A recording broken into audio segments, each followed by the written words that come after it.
Assalamualaikum warahmatullahi wabarakatuh. Perkenalkan, saya Devi Veda Amanda dengan NIM 205090010111116, mahasiswa Departemen Statistika Fakultas Matematika dan Ilmu Pengetahuan Alam Universitas Brawijaya. Di sini saya akan mempresentasikan mengenai PET analisis atau analisis jalur untuk memenuhi praktikum analisis multivariat 1. Nah, di sini kita akan membahas mengenai penjelasan PET yang berisikan definisi, tujuan, asumsi, dan juga langkah-langkah. Yang kedua yaitu analisis data dengan menggunakan RStudio. Yang ketiga adalah hasil dan pembahasan, dan yang terakhir adalah kesimpulan. Yang pertama adalah penjelasan mengenai PET analisis atau analisis jalur. Jadi, menurut Robert de Rutherford pada tahun 1993, analisis jalur atau PET analisis adalah teknik yang digunakan untuk menganalisis hubungan sebab akibat yang terjadi pada regresi berganda jika variabel bebasnya mempengaruhi variabel tergantungnya tidak hanya secara langsung, tetapi juga secara tidak langsung. Selanjutnya adalah tujuan dari analisis PET. Yang pertama adalah mengetahui atau melihat hubungan antar variabel yang didasarkan pada model a priori. Yang kedua yaitu mengidentifikasi jalur penyebab suatu variabel tertentu terhadap variabel lain yang dipengaruhinya. Dan yang ketiga adalah menghitung besarnya pengaruh satu variabel independen eksogen atau lebih terhadap variabel dependen endogen lainnya. Selanjutnya adalah asumsi yang ada di analisis PET atau analisis jalur. Yang pertama adalah hubungan antar variabel bersifat linear dan aditif. Itu dapat dihitung melalui uji reset atau regression specification error test. Yang kedua adalah model bersifat rekursif, artinya sistem aliran kausal satu arah dan tidak ada pembalikan umpan dan sisaan untuk peubah endogen.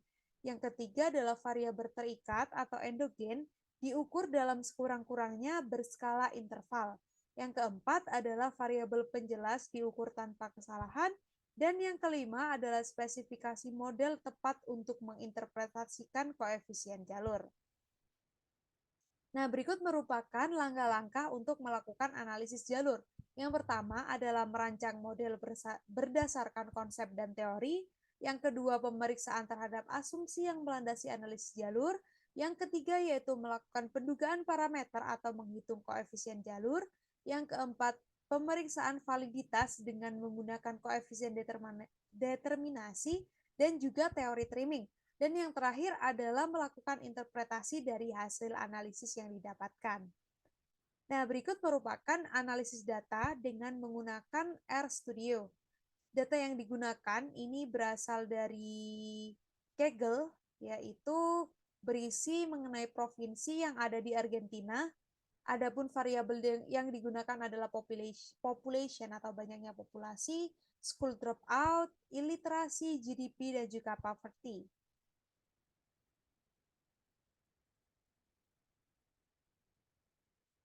Nah, sekarang kita akan membahas mengenai sintaks yang digunakan dalam analisis jalur. Kita akan menuju ke software RStudio.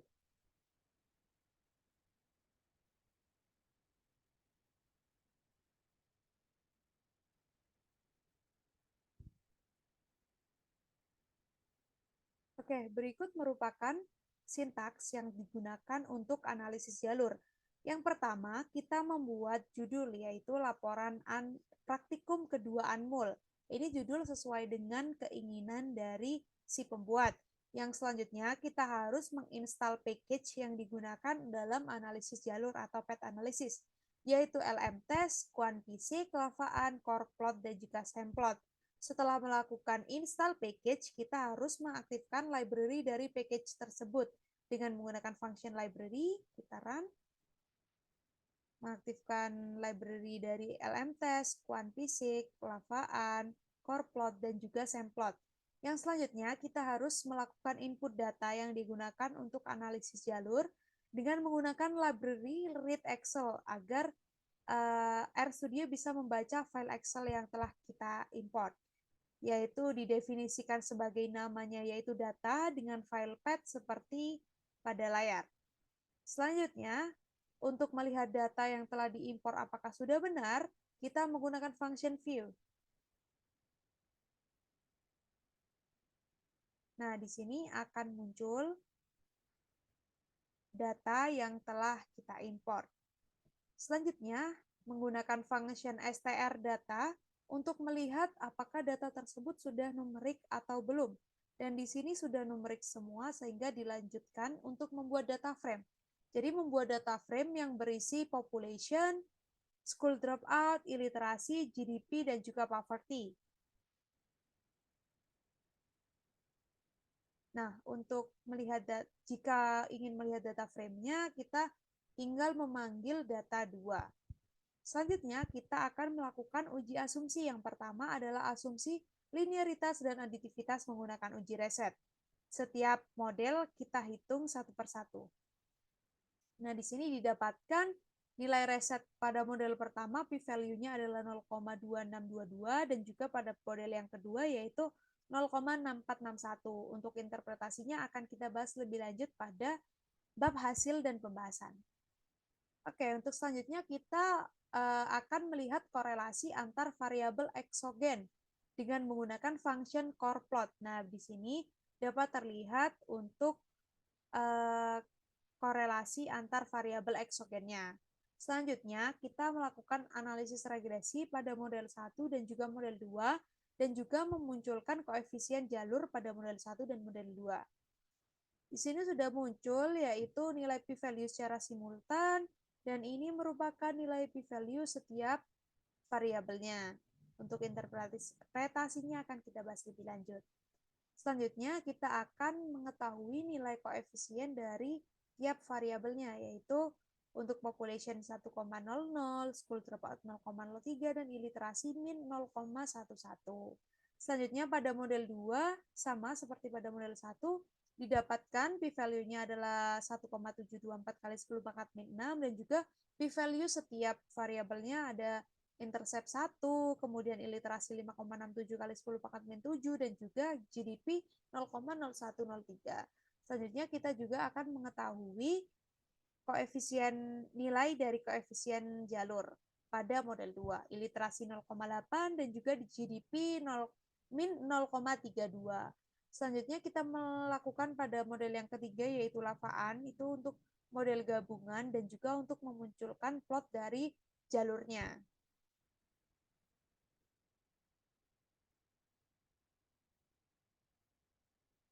Nah, berikut sudah muncul plot ini yang hanya menampilkan yang bernilai positif, sedangkan jika plot yang ini memunculkan yang positif dan juga yang negatif. Yang positif berwarna hijau dan yang negatif berwarna merah. Oke, selanjutnya kita akan melakukan pembahasan dari analisis data yang telah kita dapatkan. Oke, berikut merupakan hasil analisis dan pembahasannya. Yang pertama adalah diagram jalur yang telah dibuat, yaitu dengan X1 adalah population, X2 school dropout, X3 adalah illiterasi, yang berhubungan dengan GDP atau Gross Domestic Product atau Produk Domestik Bruto, yang berhubungan juga dengan poverty sebagai X2. Sehingga dari diagram jalur tersebut terdapat dua model yang terbentuk, yaitu Y1 sama dengan alfa 0 plus alfa 1x1 plus alfa 2x2 dan plus alfa 3x3. Sedangkan dari Y2 adalah beta 0 plus beta 1x3 dan beta 2y1. Yang selanjutnya adalah uji asumsi. Ini asumsi yang pertama adalah linear dan aditif. Dihasilkan p-value-nya adalah 0,2622 pada model 1 dan pada model 2 adalah 0,6461. Hal tersebut p-value tersebut sudah lebih dari alfa atau 0,05 sehingga dapat disimpulkan bahwa hubungan antar variabel bersifat linear dan aditif. Asumsi yang kedua adalah model bersifat rekursif. Jadi, apabila model hanya memiliki aliran kausal atau anak panah menuju satu arah dan tidak ada pembalikan umpan dan sisaan untuk peubah endogen. Berdasarkan asumsi ini, hanya peubah endogen yang tidak mempunyai pengaruh bolak-balik, dan model yang telah dibuat sudah memenuhi asumsi rekursif. Selanjutnya adalah variabel endogen diukur sekurang-kurangnya adalah berskala interval. Untuk data yang digunakan sudah berskala rasio sehingga sudah memenuhi asumsi tersebut. Yang selanjutnya adalah variabel penjelas diukur tanpa kesalahan. Jadi sudah diukur oleh peneliti atau pihak pemerintah provinsi di Argentina sehingga asumsi ini sudah terpenuhi. Dan yang terakhir adalah spesifikasi model tepat untuk menginterpretasikan koefisien jalur. Jadi model yang dianalisis itu harus berdasarkan dengan teori dan konsep yang relevan. Dalam model yang dibuat itu telah dispesifikkan dengan benar karena GDP bergantung kepada population, school dropout, dan juga iliterasi. Selain itu, poverty juga bergantung kepada iliterasi dan juga GDP. Selanjutnya, menampilkan korelasi antar variabel eksogen. Jadi, exogen population dengan school dropout itu memiliki korelasi sebesar 0,42, sedangkan population dengan iliterasi memiliki korelasi sebesar 0,21, dan school dropout terhadap iliterasi memiliki korelasi sebesar 0,7.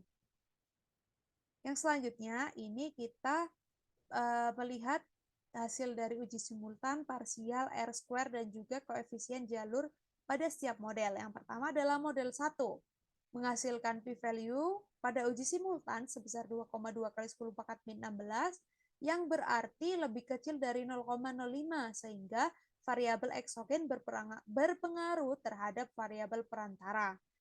Selain itu, jika diuji parsial itu menghasilkan p-value seperti pada tabel, sehingga dapat disimpulkan bahwa variabel population dan juga iliterasi berpengaruh signifikan karena nilai p-value-nya kurang dari 0,05, sedangkan yang school dropout tidak berpengaruh secara signifikan. Yang selanjutnya adalah nilai R-square dan juga koefisien jalur dari model 1.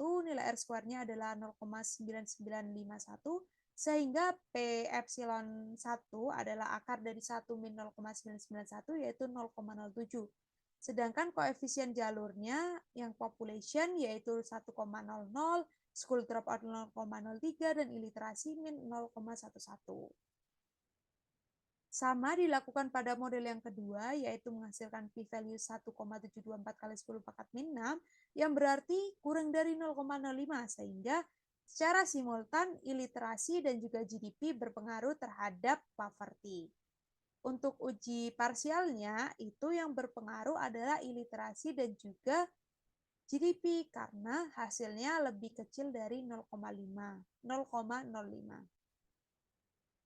Dan nilai R-square dari model 2 adalah 0,7711, sehingga PE2-nya adalah akar dari 1 min 0,7711, yaitu 0,478. Selanjutnya, untuk koefisien jalur pada model 2, iliterasi adalah 0,85 dan GDP adalah min 0,325. Yang selanjutnya, ini merupakan gabungan, yaitu lafaan. Itu kita lihat pada nilai p-value-nya. Ini untuk membandingkan antara yang menggunakan LM tadi sama atau tidak jika menggunakan lafaan.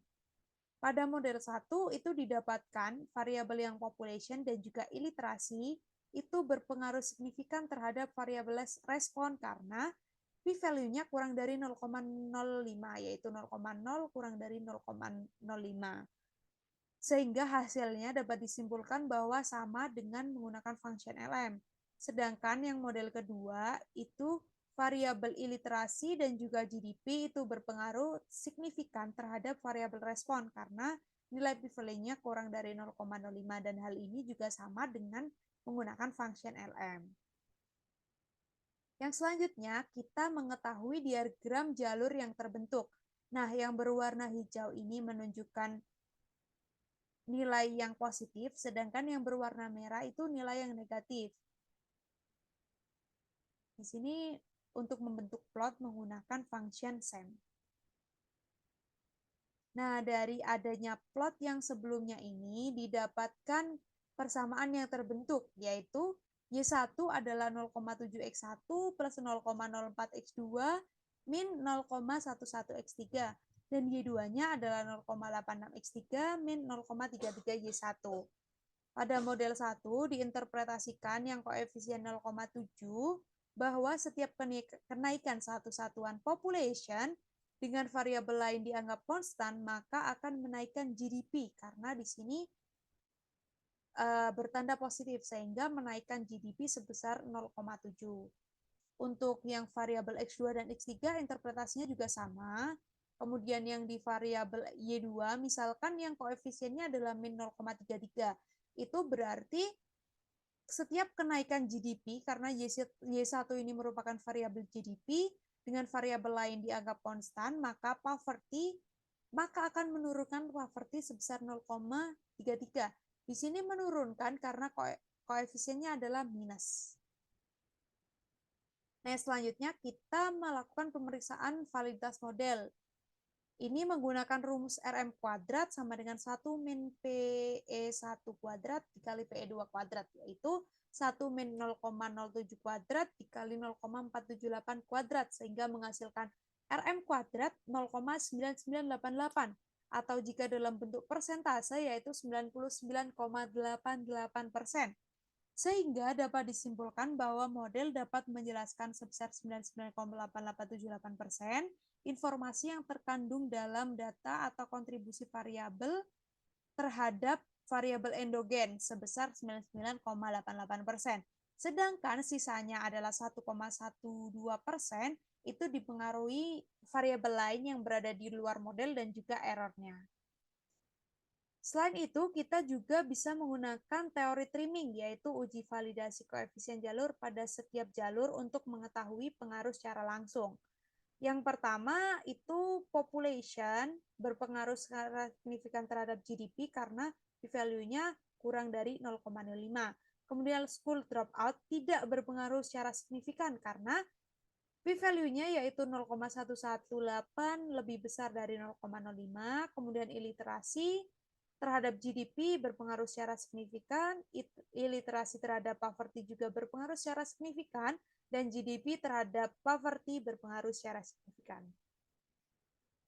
Nah, dari teori trimming yang telah kita lakukan, itu terdapat variabel population dan juga iliterasi yang berpengaruh signifikan terhadap GDP. Sementara itu, GDP berpengaruh signifikan terhadap poverty atau kemiskinan. Maka dipilih jalur dengan koefisien jalur yang tertinggi pada model 1, yaitu population. Karena koefisien population adalah 1,1, sedangkan koefisien dari iliterasi adalah 0,8, sehingga lebih besar dari population. Sehingga jalur yang terbentuk adalah population, GDP, ke poverty. Kemudian perhitungannya adalah nilai koefisien dari population dikali koefisien dari GDP menghasilkan min 0,32 yang berarti koefisiennya adalah negatif.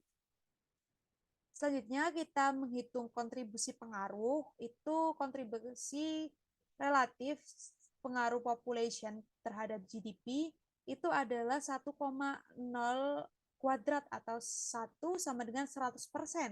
Sementara itu kontribusi relatif GDP terhadap poverty adalah min 0,325 kuadrat atau jika dalam persentase adalah 10,56%. Kemudian untuk perhitungan kontribusi mutlak itu merupakan koefisien total yang telah dikuadratkan, yaitu min 0,325 kuadrat adalah 0,1 atau sebesar 10,58%.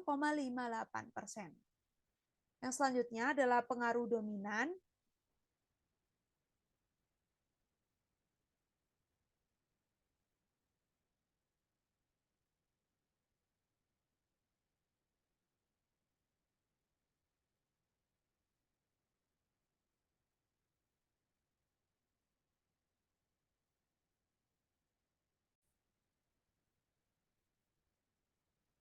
Yang selanjutnya adalah pengaruh dominan. Pengaruh dominan pada penelitian ini adalah variabel population, karena nilai koefisien jalurnya adalah tertinggi, yaitu 1,001, dan population memberikan pengaruh dominan dibandingkan dengan GDP atau Gross Domestic Product.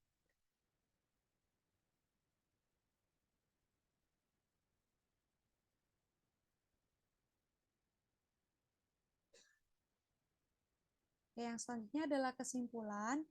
Jadi didapatkan koefisien determinasi total adalah sebesar 99,8878%. Dengan demikian dapat disimpulkan bahwa kontribusi pengaruh variabel-variabel eksogen terhadap endogen sebesar 99,8878%. Sedangkan sisanya 1,11% itu dipengaruhi oleh variabel yang berada di luar model dan juga errornya. Kemudian kontribusi relatif pengaruh population terhadap GDP sebesar 100%, dan kontribusi GDP terhadap poverty adalah 10,56%. Kemudian lintasan atau jalur yang terbentuk adalah population ke poverty melalui GDP atau gross domestic product. Dan persamaan yang terbentuk adalah 0,Y1 sama dengan 0,7X1 plus 0,04X2 min 0,11X3, dan Y2-nya adalah 0,86X3 min 0,33Y1.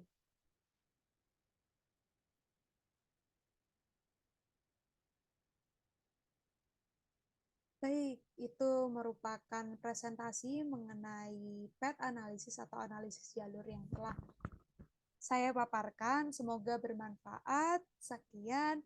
Wassalamualaikum warahmatullahi wabarakatuh.